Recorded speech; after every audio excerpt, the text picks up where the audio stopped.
Hola, mi nombre es Francisco Mina y esto es Libres al Sol, filosofía para los que están en la vereda. El siguiente texto es una desgrabación del programa 0 de la serie Pueblos Originarios del canal Encuentro. La autora es Ana María Gorosito Kramer, una antropóloga investigadora de la Facultad de Humanidades y Ciencias Sociales de la Universidad Nacional de Misiones. Si supiéramos nosotros, si tuviéramos chance de volver a pensar la historia con estos otros protagonistas, enfrentándose con los españoles, nuestra concepción del pasado sería infinitamente más rica, estaría llena de elementos de orgullo. Pensar que tuvieron personajes extraordinarios, con pueblos aguerridos, que pelearon con todas las armas posibles, estrategas que desplegaron tácticas de alianza. No todo era lucha, no todo era el indio salvaje y el malón. Esta ignorancia generalizada sobre estos hechos es también parte de ese proceso de imposición. Es el momento, entonces, de comenzar a revisar esta historia. Hoy los llamamos pueblos originarios. Antes los llamábamos aborígenes o indígenas o indios. El término no interesa, lo que interesa es que descubramos que en realidad se trata de pueblos con tradiciones culturales diversas, riquísimas, propias, que dan la marca específica a lo que es el continente americano. Un continente que tiene para ofrecer una historia extraordinaria, llena de hechos que merecen la pena reconocer y apreciar. La llegada del hombre blanco a América, del europeo, implica instalar un conjunto de presiones, de ejercicio del poder. Cada una va a acumularse sobre las otras como un efecto intensificador y progresivo. Y quizás la primera de ellas, la que debemos mencionar, es la ocupación sobre el territorio, que ahora va a ser disputado por un nuevo pueblo, el europeo, muy aguerrido y que trae un concepto que no existía en América, la propiedad privada. Dice a todo esto una mujer aborigen: para nosotros, para nuestra mentalidad, es eso, no hay divisiones. Las divisiones políticas las hicieron los blancos. No teníamos así un lugar fijo. Por ejemplo, si se terminaba en este lugar la pesca, la caza, nosotros nos cambiábamos. Los campos están todos divididos con 4 o 5 hilos de alambre. No podés entrar porque dice que es propiedad privada o prohibido entrar. Y eso antes nosotros no lo teníamos. Sigue Ana María Kramer. Hay una presión que es muy conocida, es de la que más se habla, y es el hecho que los europeos, cuando llegan a América, traen consigo también un conjunto de enfermedades que en este continente no se conocían. Así, la gripe, el sarampión, la viruela, van a producir estragos en la población. La declinación demográfica es extraordinaria. Después de esto, comienzan a montarse otras compulsiones que tienen mucho que ver ya con la voluntad occidental de imponerse sobre las poblaciones. La explotación de la mano de obra hasta el desgaste y hasta el aniquilamiento físico de las personas.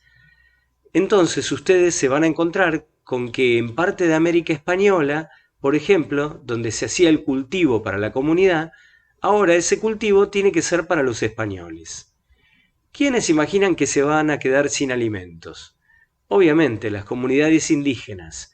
Se van a quedar también sin hombres que van a marchar en función de la encomienda, la mita y el yanaconazgo, quizá para no volver. Esto genera entonces un terrible desequilibrio porque las personas en edad de procrear, el elemento indígena, no tiene a su compañero o a su compañera para garantizar la reproducción física de esas comunidades. Dice otra mujer aborigen: yo hace 2 años que estoy viviendo acá y estamos por el terreno también. Si Dios quiere que nos lo den, que no nos lo quite el dueño español de este lugar. Y queremos sembrar algo porque a veces uno va a otra finca y no podemos estar sembrando. Tenemos que cuidar la finca del patrón nomás. Para uno no hay que comer. Continúa Ana María Kramer.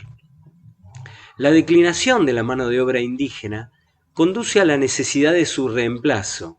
Este es el motivo por el cual se reactiva para América el régimen de la esclavitud. Es de esta manera que llegan los contingentes de población negra a América Latina a trabajar de la manera más desgastante, y entonces su tiempo útil se va acortando en estas condiciones.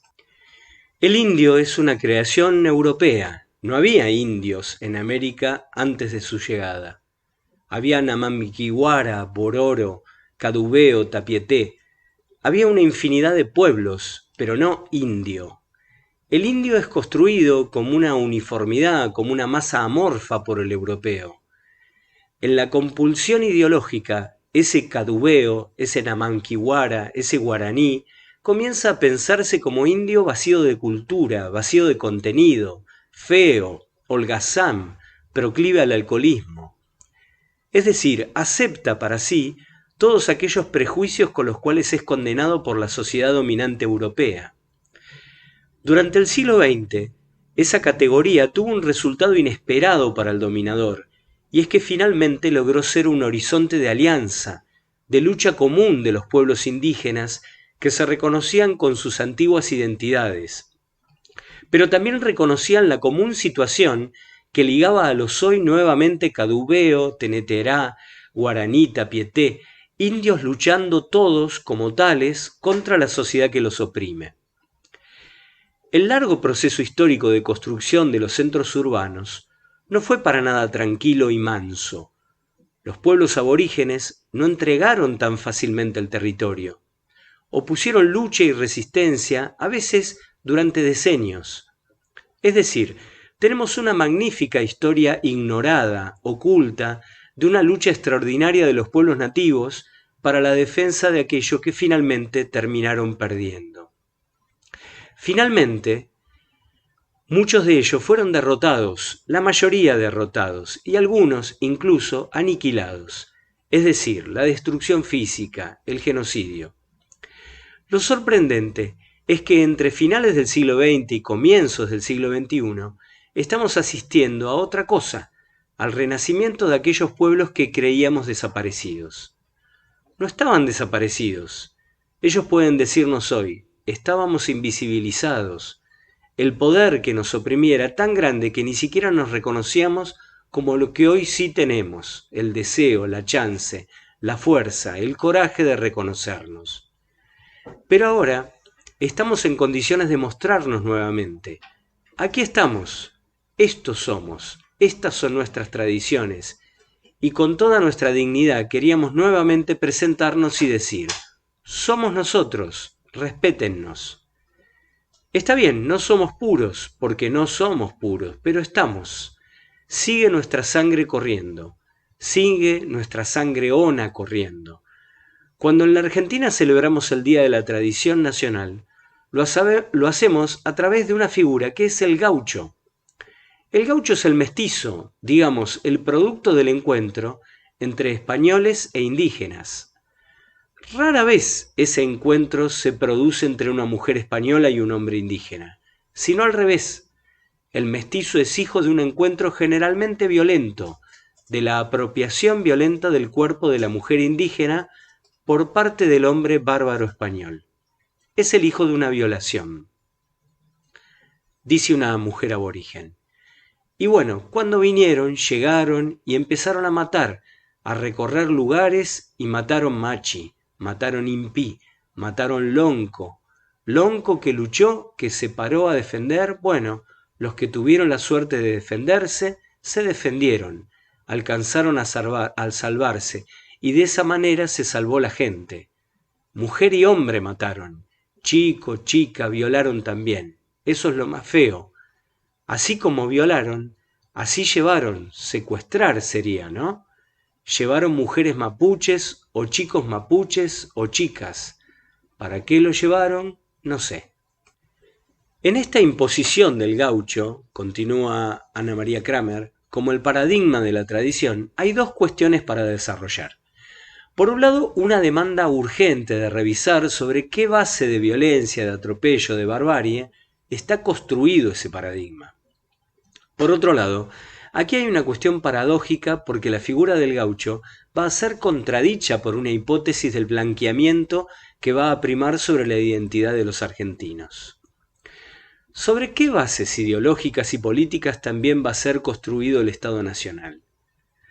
Por un lado tenemos a los hombres de la generación del 37, extraordinarios teóricos y estadistas, pero para esta gente, toda esa población nativa, esa historia, nos inhabilita definitivamente para ingresar en el progreso, la vida en ciudades, el ferrocarril, el teléfono. Para esto es necesario hacer un aporte poblacional que no tenemos. Dicen, la civilización se cría de gajo, y el gajo hay que ir a buscarlo a Europa. Tiene que ser injertado sobre esta población local que no sirve, que en sí misma no tiene la posibilidad de desarrollar todas estas características de quien quieren entrar en la modernidad. Esto es lo que piensa la generación del 37, pero lo va a realizar la generación del 80. La hipótesis del blanqueamiento opera también como un fuerte aparato ideológico sobre nuestras cabezas. Nos creemos el fruto tardío de la importación de esa población europea, y al creer esto estamos negando que somos también el importante resultado de estas tradiciones hacia atrás de la inmigración de finales del siglo XIX. También somos el fruto de nuestras raíces indígenas, de nuestras raíces mestizas, aquellas que quedaron invisibilizadas en este proceso extraordinario de imposición cultural e ideológica. Esto marca límites estrechos para lo que creemos que es el epítome, la consagración de la argentinidad. Y en estos márgenes estrechos no entran los viejos, no entran los jóvenes por jóvenes, no entran los rebeldes, no entran los gordos, no entran los discapacitados, es decir, todos nosotros que quedamos siempre en la frontera de lo que es aceptable como lo puro, lo auténticamente argentino. Siempre somos ciudadanos bajo condición de sospecha. Dice un hombre aborigen: tuvimos una lucha ardua para la devolución de las tierras, y tuvimos que hacer muchos viajes a Ushuaia. Fuimos insultados, maltratados en Ushuaia, en Río Grande, en todos lados. Nos decían, ¿para qué quieren eso, si son una manga de indios de mierda? ¿Qué van a hacer ustedes? Continúa Ana María Kramer. Por supuesto que sobre esta construcción ideológica se han montado muchos de los gobiernos autoritarios que también hemos sufrido los argentinos. Gobiernos autoritarios en los cuales se nos ha dicho justamente cuál es el margen dentro del cual es permitida nuestra expresión y por dónde nuestras expresiones auténticas, que aspiran a ser escuchadas, no tienen lugar, no tienen espacio, porque son consideradas como las negadoras de la tradición, las negadoras de la argentinidad. Hoy los pueblos indígenas no niegan a los estados nacionales que los albergan, pero quieren ser reconocidos dentro de esos estados nacionales con su propia identidad social, es decir, como pueblos, y esto es lo que ha ocurrido en general en todos los estados nacionales latinoamericanos. Han construido un nosotros ideal por la abstracción de una suma de rasgos considerados deseables, dejando afuera a otros indeseables, y con esto han construido un conjunto de ellos, que en realidad son también ciudadanos de la nación. El nosotros incluye estilos de vida urbanos, el nosotros incluye piel clara, un modo de hablar el castellano de determinada manera. El ellos está constituido por todos aquellos que caen afuera, que se deslizan hacia alguna elección no aprobada por esta manera de pensar en nosotros. Dice un hombre aborigen: mi mamá viene de una generación muy golpeada en esta zona, ¿no? Nos marcaron por el hecho de no dejarnos hablar mapuzungún, lengua mapuche, en la escuela. A ellos los discriminaban por eso. Entonces nuestro abuelo los protegía. El pueblo mapuche en eso ha sido muy inteligente también. Por ahí mi mamá no habla muy bien el mapuzungún. Pero yo tengo todas las armas intactas para salir a discutir cualquier cosa porque tengo el conocimiento mapuche. Continúa entonces Ana María Kramer. Lo que tendríamos que hacer es comprender que no somos reproducciones monolíticas de una idea abstracta, que somos uno y múltiples simultáneamente, que la argentinidad que está contenida en nosotros puede estarlo de muy diversas maneras en otros connacionales, en nuestros hijos, en aquellos que nos precedieron. Es un nosotros que se multiplican espejos que nos devuelven distintas imágenes. En todas podemos reconocernos parcialmente. No estamos en todas igual a como nos imaginábamos. Nos dan distintas caras de lo que somos los argentinos. Se ha hablado mucho de unidad en la diversidad. No sé si estamos tan cerca de la posibilidad de la unidad, pero sí el hecho de que nos permitamos reconocer que la diversidad es un toque que caracteriza a la identidad de los argentinos, una y múltiple simultáneamente. Este sí es un paso importante que estamos dando en el sentido de una humanidad más abierta, más comprensiva, más dada a incorporar al otro como una fracción, como representando una parte de aquello que nosotros somos, pero una parte que tiene derecho a manifestarse tal como ella es. Hasta aquí la desgrabación del video de Ana María Kramer. Lo pueden encontrar en el canal Encuentro. Es el episodio 0, o sea, el inicial de la serie Pueblos Originarios. Es interesante, en ese caso, al mirar el video van a ver que todas las intervenciones de pueblos originarios están dichas en su lengua originaria y está traducido por subtitulado. Bueno, se los recomiendo para mirar, y si no, pueden escucharlo sin necesidad de tener prendida la pantalla por estas plataformas de podcast. Nos vemos.